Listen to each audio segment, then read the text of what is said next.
សួស្តីថ្ងៃនេះគឺថាមកលេងអំបុកតែម្ដងឃ្លានញ៉ាំអំបុកហើយក៏បានបេះដូងមកទុកដាក់លេងអំបុកថ្ងៃនេះគឺថាសំណាងល្អណាស់ដូងបេះមកចំនួន2ផ្លែគឺថាមួយទៀតគឺមានខ្ទិះពីឯមួយនេះគឺអត់មានទេ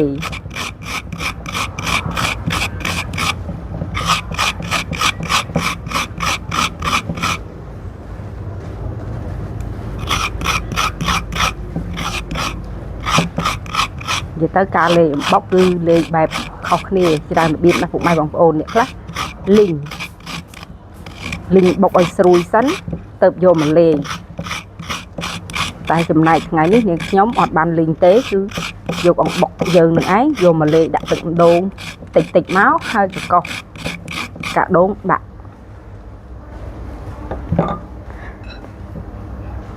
តែបើយើងលីងអំបុកបាត់តឡន់ទេពុកម៉ែបងប្អូនយើងធ្វើអញ្ចឹងគឺយើងញ៉ាំហើយយើងឆាប់ឆ្អែតនិយាយទៅនេះខ្ញុំចូលចិត្តហូបបែបនេះអំបុកយើងពេលដែលយើងញ៉ាំទៅគឺឆាប់ឆ្អែតមែនទេ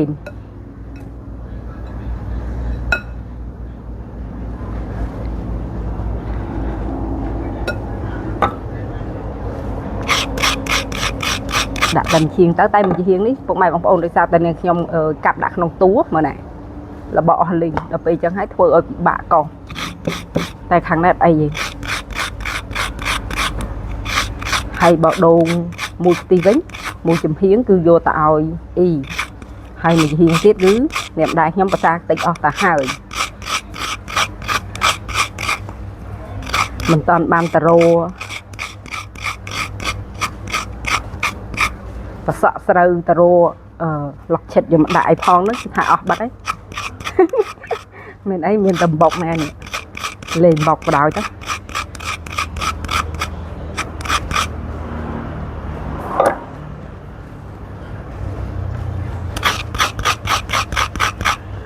នំនេះអាកៅថ្នោតត្រូវនេះឆ្ងាញ់ហ្មងដូងប៉ុណ្ណឹង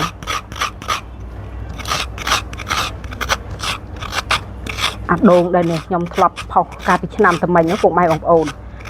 ឆ្នាំតែមិញវាមានខ្ទិះមួយកាលនេះខ្ញុំបេះថតបង្ហាញចែកជូនពុកម៉ែបងប្អូននោះស្រាប់តែឥឡូវវាឃើញមានខ្ទិះមួយទៀតដោយសារតែវាដាច់ទឹកទៅវាដាច់ផ្លែតែឆ្នាំនេះនាងខ្ញុំដាក់អំបិលទិញអំបិលចំនួន3គីឡូណោះខ្ញុំដាក់ពុកម៉ែបងប្អូនឥឡូវវាចាប់ដើមចេញផ្លែទៀតហើយផ្លែវាធំចាំមើល